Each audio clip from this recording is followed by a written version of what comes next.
Endless Summers, an Australian Test cricket history podcast. Episode 10, 1886 Tour of England. Not so great Scott. Following the disputes and disrepute of the 1884-85 season, particularly around the selection of the teams, the South Australian Cricket Association proposed that future tours of England would be selected and managed by the three main associations, South Australia, Victoria and New South Wales.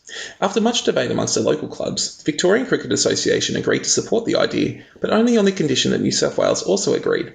However, New South Wales was not interested in joining the venture. Their refusal would mean there would be another 7 years before the first centralised organisational structure for Australian cricket would be established. Into the breach strode the Melbourne Cricket Club. The Melbourne Club had established good relations with the English players of the 1884-85 tour by providing the full gate takings to the tourists for the fifth test. Despite that match not making the money expected, the goodwill generated by the gesture meant that they were in prime position to organise the next tour of England. They were of the belief that they could leverage a successful tour into becoming the most powerful club in Australia and the counterpart to the Marylebone Cricket Club. The Melbourne Club was further encouraged by the support of some of the most important names in English cricket, including Lord Harris and Ivo Bligh. They were of the opinion that, after the trouble caused by the rapaciousness of the 1884 Australians, that a team with the club's backing would be better received in England than a private venture. In order to further ingratiate themselves with the English establishment, they determined to only select players who were considered to be of amateur status. This high-minded ideal would cause issues with the strength of the touring party. This decision meant that experienced tourists Murdoch, Bannerman and McDonald would not be considered for the tour. Murdoch could not be persuaded to leave his fledgling legal practice. It would be difficult to calculate whether his quality batting or adroit leadership would be missed more by the tourists. Bannerman was employed as a cricket coach and therefore didn't qualify for amateur status. McDonald, a teacher, was also snubbed, with the club making no effort to secure his pay and seniority from the Victorian Education Department in order to allow him to make the tour. Other past tourists such as Horan, Boyle and Massey were unavailable. There was still quality left to build a side, with all but one player having test experience. Spofforth and Palmer, both key bowlers in Australia's past success in England, were selected. So too were Blackham, Giffen and Bonner, while Jarvis, Jones and Garrett toured again for the first time since 1882. They were joined by newcomers William Bruce, John Trumbull and Edward Evans, as well as John McIlwraith, the Victorian batsman who was the only player yet to make their test debut, but he distinguished himself by scoring 133 against New South Wales the previous Australian season. Chosen to lead them was Tup Scott, a trainee doctor who had excelled in England on the 1884 tour, but had big shoes to fill as the first touring captain since Murdoch. Henry James Herbert Scott was born on Boxing Day 1858 in Toorak, Victoria. A product of Wesley College, Scott would play for the St Kilda Cricket Club before making his Victorian debut as a 20-year-old. He took 6 for 33 with his medium pace in that match, but it would be as a batsman he would earn his test spot, with a century against New South Wales gaining him selection for the 1884 tour. There he would excel, with a 75 in the second test, followed by a maiden century in the third, demonstrating his quality. He would also get his nickname of Tup for his fondness for London's open-top buses, which cost a tuppence to ride. The dispute between Murdoch's Australians and the Cricket Associations cost him most of the following season, but he returned the next year to score a century against New South Wales, locking in his spot for the 1886 tour. He was chosen as captain, despite never having captained Victoria, and was expected to bring together an experienced but jaded side. A warm-up match in Adelaide saw the Australians draw a match against a local 15 before the team would depart for England. They would depart in 2 groups, with the first leaving late March, whilst the rest would depart 2 weeks later in April. This early split did not bode well for the Australians, as the tour would be beset by squabbles and disputes between the players that Scott would have to adjudicate. The two parties would combine in Italy before making their final trek to England, arriving in early May. 10 days after arrival, though, play their first match, the now customary game against Lord Sheffield's 11. Sheffield's side was basically test strength, including 9 players who already played test matches, such as W.G. Grace, Shrewsbury, Ulliott and William Barnes, as well as another who would go on to play test cricket in the future. The rain-affected game, where the highest innings was 105, saw the home side win by 8 wickets, with Barnes taking 10 for the match. It would take until the 5th game of the tour before the Australians finally won, beating Oxford University by 25 runs, with Spofforth taking 15 for the match. The wet summer was having an impact, with some games washed out, whilst others rarely saw innings of over 100. Gibbons' 54 in the third match of the tour against Surrey would be the only individual score of a half-century or more for the Australians until Jones managed to pass that mark against Lancashire in the 10th match. That match was highlighted by Gibbons' incredible match figures of 16 for 65, taking 8 wickets in each innings. Giffen had given sign of what was to come in a first-class match he played for South Australia against Victoria just prior to the tour, where he had taken 17 wickets and scored over 100 runs in the game. Of the Surrey tour, Giffen would be the only one of the Australians who would end up departing England with his reputation enhanced. It was a good thing for the Australians that Giffen was performing so well, as the rest of the bowlers were struggling. Spofforth had started the tour well, but in the 7th match of the tour against the gentlemen at Lord's, a fierce drive from Lord Harris caused him to dislocate the middle finger of his bowling hand. This injury caused him to miss the next 6 games, and whilst he would return in time for the first test, his effectiveness would be reduced. Palmer was not the same bowler that he had been and struggled, only taking 5 wickets across the 3 tests, whilst Edwin Evans, who had been rated the best cricketer in Australia in his younger days, was past it at 37 and was one of the biggest disappointments of the tour. As the weather improved, the Australians were finally able to start producing some batting form. The first century of the tour was scored in a return match against the gentlemen, this time at the Oval, where Sammy Jones' 151 trumped Grace's 148 in a high-scoring draw. Scott got in on the action with a century against Middlesex in a thrilling 1-wicket win. The Australians had collapsed from 3 for 104 to 9 for 115, chasing 123, before Jack Blackham and Rowley Pope saw them home. Pope, who had played his only test in the second of the 1884-85 season, had travelled to England on his own accord, primarily to follow the Australian team around, and had been asked to fill in due to the growing injury toll on the tour, something he would do on 3 other occasions. With another victory in the final tour match before the first test and the return to fitness of Spofforth, the Australians headed to the first match in Manchester with some confidence behind them. England selected a strong side for the match, although not all their first choice players had been available. Hornby, who were expected to captain, and Barnes were out due to a leg injury and side strain respectively. Their places were taken by Dick Barlow and Briggs, with Steele taking over as captain. Other big names such as Grace, Scotton, Shrewsbury, Ulyett, Reid and Pete were all selected. The one debutant was 21-year-old George Lohmann, who had led all first-class wicket-takers in 1885 and had another strong start to 1886. The Australians chose to leave out Evans and McIlwraith as the match commenced at midday on the 5th of July. Scott, who preferred to bat in the middle order, but felt burdened to take on the responsibilities of opening as well as captaining, walked out to commence the innings with Jones. In front of around 10,000 spectators, they faced the bowling of Pete and the new man Lohmann. The 2 Australians batted with care, limiting their risk in their stroke play, although Scott was dropped by Barlow at slip on 9. The score reached 32 before a change in the bowling to Ulyett brought about an increased scoring rate, with Jones taking advantage of some wayward bowling. The 50 partnership was raised, but soon after the first wicket fell, as Barlow accepted the second capture opportunity off Scott from Ulyett, dismissing the Australian batsman for 21. Giffen joined Jones. Runs soon slowed to a trickle, including a period of 16 consecutive maidens, but the 2 batsmen held firm, taking the score to 69 without further loss at the lunch break. Almost immediately upon the player's return, Giffen lost his wicket, bowled by Steele for 33. Jarvis joined Jones, who brought up his individual 50 soon after, his first in Test cricket. At this point, the Australians were well on top, with runs coming freely. The 100 was brought up after 3, whilst the batsmen were quite comfortable with the bowling on offer, Jones taking 10 off one Lohmann over. This prompted Steele to turn to the bowling of Grace. Once again, Grace would claim the wicket of Jones, although this one would be much less controversial than the run-out in 1882 Test, trapping the Australian leg before the Devils' number of 87, with 6 boundaries. Bonner replaced him and immediately struck a boundary. The hopes of another Worldwood innings from the big man were dashed soon after, as he was well caught for 4. This brought Trumbull to the crease to join Jarvis, with a score at 4 for 141.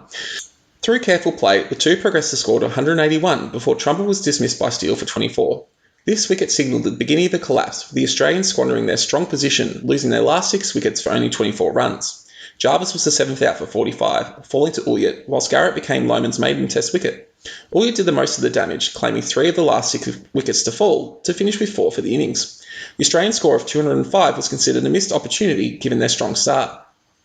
There was just under half an hour of play remaining in the day, as Grace and Scotton commenced the English innings. Grace started well with a boundary, but was soon after out for 8, caught at slip by Bonner off Spofforth for 8. Shrewsbury arrived and was almost dismissed in a carbon copy of Grace's dismissal first ball, but Bonner shelled the catch. The 2 English batsmen took the innings through to stumps without further loss, with 36 runs on the board. Spofforth and Bruce resumed the attack the next morning in front of 9,000 spectators. Spofforth bowled with high pace, with Jarvis standing well back as the keeper. Shrewsbury did the bulk of the scoring, hitting a couple of boundaries and taking the team score beyond 50 before a quick Yorker from Spofforth disturbed his leg stump, sending him back to the pavilion for 31. Reid came to the crease and immediately challenged the bowling, causing Bruce to be replaced by Giffen. However, it was the replacement of Spofforth with Garrett that would bring about the breakthrough, with Scotton steering his third ball to Trumbull at point with a score on 80. The English captain replaced him, helping to steer the score past 100 before falling victim to a smart catch at the wicket off Palmer. Reid continued unflustered, bringing up his 50 before falling just before lunch to the bowling of Garrett. He had made 51 with 7 boundaries.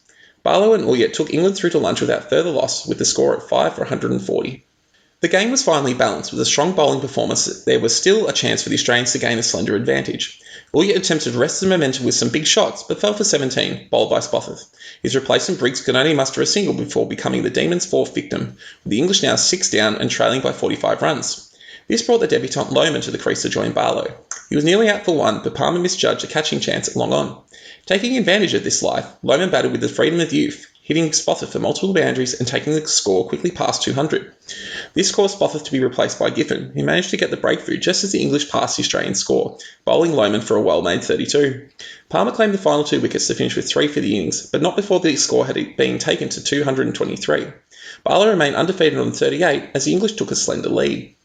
With just over an hour's play left, Jones and Scott once again opened the innings. The two took advantage of Lohmann, who was tired from his batting effort, hitting 10 runs off one of his overs and causing him to be replaced by Barlow. The two Australians had wiped off the deficit and were building a strong partnership before Jones was well caught in the boundary off the English captain for 12. This wicket brought about a collapse, with Giffen and Jarvis both falling for single figures off Barlow. Bonner joined his captain and was seeing the innings through to stumps before Grace was throwing the ball for the last over of the day. Bonner couldn't resist and attempted to hit the doctor out of the ground, but could only sky a catch to Barlow at mid-off. This brought about the close of play, with the Australians only 37 runs in front with 6 wickets in hand. The Australian captain had batted well for 36 not out, but would need strong commitment from his remaining batting partners to take the Australians to a winning position in the match. Trumbull joined Scott at the crease at the start of the third day, looking to develop a substantial partnership. Their stand only lasted for 13 runs though, as Trumbull was splendidly caught at slip. Blackham held out for 6 overs, but his dismissal was immediately followed by Bruce, out first ball, tamely hitting a catch to mid-off. The Australians were now in a precarious position at 7 for 70, but their captain was resolute, still at the crease in the 40s. However, his resistance was finally ended at 47, when he was clean bowled by Barlow. The lead was only 55 with 2 wickets in hand. First Palmer, then Spofforth joined with Garrett to add another 50 runs to the total, with some big hitting from Spofforth being particularly the highlight. The innings ended with Garrett being caught at long off, trying to clear the boundary, with a score at 123. Barlow was the standout bowler, finishing with 7 for 44 off 52 frugal overs. This left the English with a target of 106, a target they were expected to reach, although thoughts of the Oval in 1882 can't have been far away from any of the players. The hero of that match, Spofforth, opened the bowling with Giffen, and Grace and Scotland once again opened for the English. It was Giffen who provided the early inroads on a wearing pitch and was able to get the ball to hold, leading to Grace being caught at mid-on, followed by Shrewsbury hitting a tame caught and bowled. Spofforth got in on the action, having new batsman Reid skying a catch to mid-off. This left the English at 3 for 24, with the Australians sensing an opportunity for another famous victory. However, Barlow joined with Scotland and arrested the Australian momentum. Despite some excellent Australian bowling and fielding, the two progressed the score past the halfway mark to the target with careful batting. This caused Scott to experiment, turning to Garrett and Palmer for the breakthrough. The latter managed to sneak past Scotland's resolute defences, bowling him for 20 with the score at 62. Scott, sensing the moment, brought back Spofforth at Palmer's end to try and press the opening. It was Garrett, however, who was able to create the chance, drawing the edge off the next batsman's steal. However, Bonner, not for the first time in the match, dropped the chance. This enabled the two English batsmen to take the score onto 90 and the brink of victory before Barlow fell to Spofforth, having scored an invaluable 30. Next man Elliott would fall to Garrett with the scores level, but the winning runs would be hit in the next over, a 4-wicket win to the hosts. Barlow was the star of the match, with his 7-4 and crucial 30 in the second innings the key factor in the result. Despite the loss, the Australians had performed admirably in the first test, maintaining the high standards set by earlier teams. However, this would be the high watermark for the 1886 side, as disputes and injuries caused the results to worsen from this point on. The second test was scheduled to start at Lord's under 2 weeks from the end of the first match, with the Australians squeezing 3 matches into that time, including a victory against Yorkshire. Both sides made one change for the test. England replaced their keeper, with Talcott taking over from Piling, mainly due to his superior batting, whilst Evans replaced Bruce, who had made little impact in the previous test, only scoring 2 runs and taking no wickets. As it was to turn out, Bruce's numbers would have been preferable to what Evans was able to produce. Steele won the toss and chose to bat, with the game commencing just before 12. Grace and Scotland opened once again for the English, this time facing Garrett and Evans. After a maiden to begin, England's first boundary came off Evans via a misfield from Scott at point, a portent of things to come. Scotland was then missed by Giffen at slip, although the chance was a difficult one. Both batsmen took Evans to boundaries, leading to his replacement by Palmer. This had an immediate impact, with Grace edging the first ball to the keeper to fall for 18. Shrewsbury joined Scotland, but heavy showers forced the players from the ground for almost 2 hours. Upon the return of the players, Shrewsbury was missed by Evans at slip. The pitch was much more difficult following the rain, but the two batsmen played doggedly, denying the Australian bowling and protecting their wickets. Spofforth arrived at the crease for his first overs when the score had reached 45, but was unable to force a breakthrough. As the partnership approached 50, Giffen was tried and nearly dismissed Shrewsbury, but Jarvis missed a leg side stumping. Finally, at 77, Garrett defeated Scotland's defences, bowling him for a resolute 19. Reid joined Shrewsbury. The two batsmen progressed the score past 100 with little difficulty before Reid was unexpectedly out, caught at point off a rising ball from Giffen. Steele failed cheaply to Spofforth for 5, leaving the English at 4 for 119 with the match finally balanced. At this point, Barnes joined Shrewsbury. The set batsman soon after brought up his 50 just before 5 o'clock. The partnership developed mostly in singles, but held the bowling out despite the deteriorating nature of the pitch. Scott tried all his bowlers but could not force a breakthrough. The 200 came up just before the close of play, with Shrewsbury entering the 90s on the last ball of the day. The English thus ended in a strong position of 4 for 202. 18,000 fans attended the second day, looking to see the home side press their advantage. They were rewarded first ball with Barnes clipping Palmer to the boundary. Shrewsbury profited from the same sort of shot off Spofforth and would soon after bring up his century, his second in Test, to tremendous cheering from the crowd. The score raced past 250, with Scott turning to Garrett and Giffen. This had little impact, with Barnes being particularly severe on Giffen, taking 13 from one of his overs and bringing up his own half-century. Soon after, however, a rising ball from Garrett caught the shoulder of his bat, with Palmer taking a simple catch, out for 58. He had been part of a 161-run partnership with his fellow Notts player Shrewsbury, and had put the game firmly on English terms. Next man Barlow was missed by Palmer at mid-on without scoring, but the return of Spofforth to the bowling crease saw Palmer claim the next chance offered, with Barlow out for 12. The score by now was past 300. Ulliott hit a quick 19 before becoming Spofforth's third victim, whilst wicketkeeper Talcott fell for a second ball duck in the same over. Briggs also failed to trouble the scorers, becoming Trumble's first wicket. Shrewsbury, who had brought up his 150, looked set to finish the innings undefeated, but an excellent Bonner catch at slip-off Trumble finally ended his innings on 164. His epic had lasted nearly 7 hours and included 16 boundaries, but he also benefited from sloppy Australian fielding, having been missed twice before he reached 50. The English total of 353 was imposing, but the pitch had played better than expected, giving the Australians some confidence in their response. Once again, Scott and Jones opened the batting. They handled the opening bowlers Barnes and Lohmann comfortably, hitting a number of boundaries and bringing up 40 runs in only 35 minutes at the crease. Steele turned to himself and Briggs in place of the openers to almost immediate effect. Briggs managed to trap Scott LBW for 30 with the score at 45. The loss of their captain would initiate a collapse for the Australians. 5 wickets were lost for only 22 runs. Bonner and Trumble both fell for ducks, with Bonner going out in his usual style trying to hit the ball out of the ground. Only Jarvis could blame the pitch for his dismissal, being bowled by a ball that rolled along the ground. When Jones, who had watched the carnage at the other end, became Briggs' fourth victim, caught one-handed at point by Grace for 25, Australia collapsed to 6 for 67. Palmer and Blackham combined to take the score to 99, but when Blackham became Briggs' fifth victim, the end of the Australian innings came quickly, finishing on 121. Being 231 runs behind, the Australians had to follow on, with there still being 20 minutes of play left in the day. The Australian batting order was changed, with Garrett, the not-out batsman from the first innings, opening with Palmer. However, this was not a success, with Garrett becoming another victim of Briggs just before the close of play as he was bowled for 4. Trumble saw Australia through to stumps without further loss, but the prospect of a heavy defeat was high. The Australians commenced the third day requiring 220 runs to make the English bat again. The not-out batsmen started well, seeing off Briggs and taking the Australian score past 50. Soon after, they raised their 50 partnership. The introduction of Barnes finally brought about a dismissal, with Trumble caught behind for 20. Jones joined Palmer and developed another partnership, although slowly, given the high quality of the English bowling and fielding. Steele tried Briggs at the other end to where he'd taken all his wickets, and he showed himself to be just as effective, bringing about the dismissal of Jones, knocking his off stump out of the ground.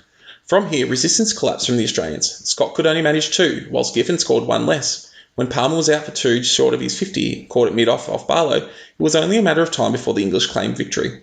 3 of the last 4 wickets would fall to Briggs, who would finish the innings with 6 for 45 to go with his 5-4 in the first. Evans was the other wicket, being run out for a duck to complete a pair for the match. The Australian innings finished at 126, leading to an immense innings and 160-run victory for the English. The only consolation for the Australians in defeat was their share of the gate, taking 80% of the earnings from the over 30,000 spectators that attended the match. The Australians too now began to descend into despair. Bonner was injured following the second test and would not play again on the tour. The disputes between the players intensified, and Scott did not have the authority to settle them. Of the 6 games between the second and third tests, the Australians lost 2 heavily and drew the rest. The only shining light was Giffen, who took 42 wickets in those matches, including 6 bags of 5 or more. Other than him, there was little to suggest that the Australians were going to put in an improved performance when the third test rolled around, to be played at the Oval.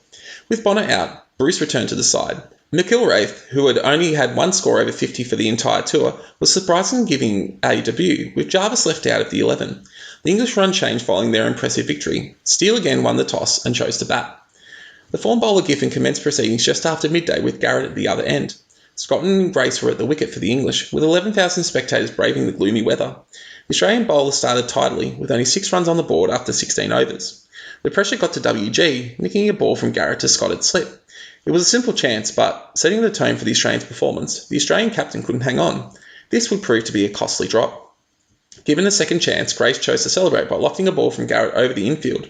He was then missed off a sharp caught and bowled chance from Giffen. Scoring still remained limited, with the 50 coming up just before lunch. Following the adjournment, Spofforth was tried for the first time and managed to hit both batsmen on the gloves. However, he was unable to make the breakthrough as Grace, who had done the bulk of the scoring, brought up his 50. Soon after, he was missed for the third time, this time by Bruce at long off. Grace rubbed salt into the wound by hitting the next two balls from Spofforth to the boundary. Scott rotated his bowlers, but all were punished by Grace, hitting multiple boundaries as he moved towards his century. He was missed on 93 by the debutant McIlwraith at slip, and soon after brought up his ton just before 4, receiving a tremendous ovation from the crowd. When Lynch nung down for 129, Trumbull was brought on for the first time to slow the scoring. He was partly successful, particularly against Scotland, who went over an hour without scoring. This could not be maintained, and soon after the scoring resumed, with the partnership heading past 150. Garrett returned to the crease and finally achieved the breakthrough, bowling Scotland for a disciplined 34. He had played the supporting role in the 170-run partnership with Grace and had done it well. There was no respite for the Australians as Shrewsbury joined with Grace to take the score past 200, whilst the Doctor brought up his 150, his second such score in Tests. He had reached 170, what would be his highest Test score, before the Australians finally managed to have a catch stick, with Spofforth finding his edge through to the keeper. He had hit 24 boundaries and batted for 4.5 hours, putting the game fairly in England's favour. With just over an hour's play remaining, Reid joined Shrewsbury at 2 for 216. There was no let-up for the Australians, with both batsmen handling the bowling comfortably, with Spofforth and Gittin both coming in for punishment. The two took the English to the close without further loss at 2 for 279. Heavy rain from the night before delayed the start of play. The Australians took advantage of the improved bowling conditions, with Shrewsbury failing to Trumbull soon after the commencement of play for 44. This opening brought about a collapse, with Trumbull claiming Barnes and Steele for single-figure scores either side of a rain delay. Garrett got in on the act by dismissing Barlow and Elliott cheaply, leaving the English at 7 for 320. Reid, who had just brought up his 50, was then joined by Briggs. Reid was then missed by Scott, who dropped a difficult running chance at mid-off. The two batsmen managed to get the English through to lunch without further loss. Following the break, the two batsmen put their foot on the accelerator. Briggs was particularly harsh, treating the bowlers with disdain, particularly through the leg side. They scored 56 runs in the half an hour following lunch, bringing up the 400. Reid was happy playing second fiddle as he progressed through the 70s and 80s, whilst Briggs brought up his half-century with a cut for 4. The two had put on 90 runs before they were finally separated, Briggs falling to Spofforth for 44. Reid, joined by Talcott, progressed to within one big hit of a century before he was finally caught the long-on boundary for an impressive 94. The English innings ended soon after, finishing on the imposing 434. Spofforth had claimed the last 3 wickets to finish with 4, whilst Garrett and Trumbull both claimed 3. The Australian innings that followed was a debacle. Jones was caught for 2, skying a pull shot off Lohmann, whilst Giffen was caught at point off Briggs with a score at 11. Palmer was out for 15, what would be the top score of the innings at 22, with Trumbull joining Scott at the wicket. The two took the score through to 34 before a sharp catch by the keeper ended the Australians' captain's innings.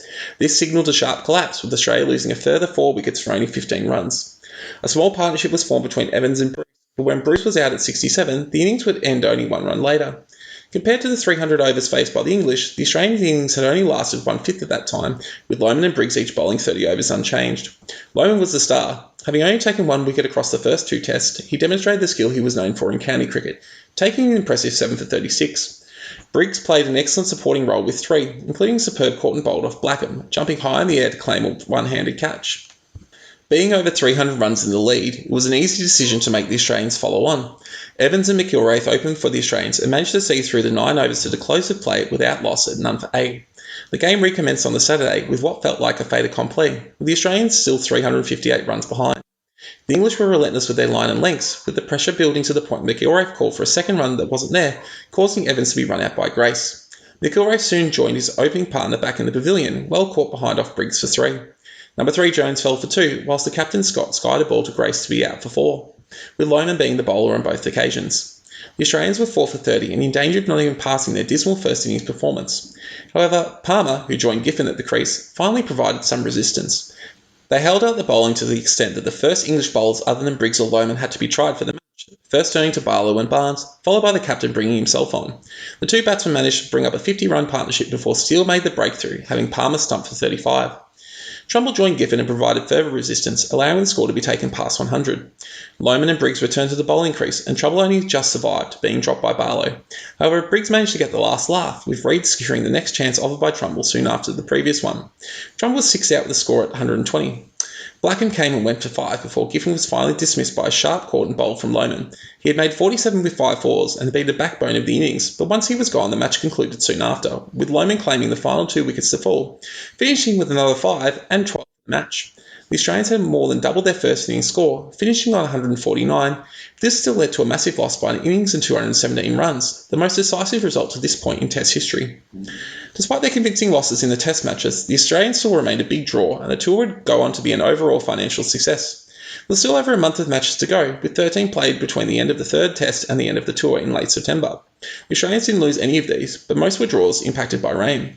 These matches allowed for Giffen to complete the double, scoring almost 1,500 runs and over 150 wickets for the tour, a magnificent effort and establishing him as the star Australian player, while his performances in the Test didn't match these extraordinary first-class numbers. The tour would be the last for a number of Australian players. Palmer's Test performances had not reached the high standards that he had established, although he almost completed the double of 1,000 runs and 100 wickets in the first-class matches.